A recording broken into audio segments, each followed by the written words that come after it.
sa barangay Inupakan upang saksiyan kung gaano nasalanta ng bagyo ang mga tao dito. Tinataya pong nasa 100 pamilya po ang namatay at nawala ng kabuhayan. Atin pong tingnan at silipin kung ano talaga ang mga nangyari. Dito po ang isang Chairman.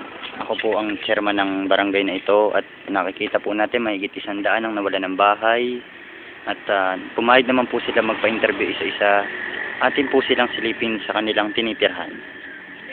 pumasok po tayo sa kanilang tinitirhan ngayon sa kasalukuyan po. Yan, isang may kapansanan pa po mga tao dito. Medyo hirap po kasi dito kasi po wala pong nagbibigay na relief goods para sa mga nasalanta ng bagyo.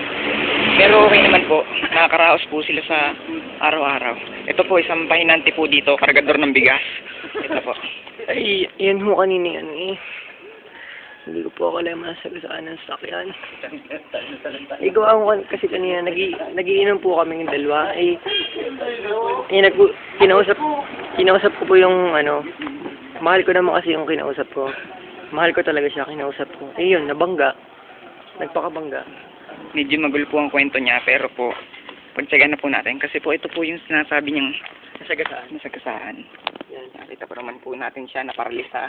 Buong katawan po, mukhang hindi na makakilos. Ito po, upuan. Ito pong Halos po, kanina po naandun po yan. Naandun po yan sa malayong lugar. Pero po dito po tumalsik. Ito po mga nasalanta ng bagyo. Ilang taon na po silang hindi nagpapalit ng damit. Yan po mukhang mabaho na. Yan po. Ito po mga mukha na pong nababaliw. Tawa na po ng tao dyan. No?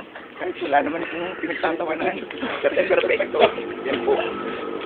Isa po siyang dating profesor ng isang magandang paaralan. Pero po, sobrang gutom. Hindi na po nakayanan ng utak niya. Napariwara lumabas ng isang ugat. Ito po, may interview naman po ako. Sa sobrang sakit po talaga na naramdaman niya, hindi na po niya kinayang naramdaman niya sa nasagasaan.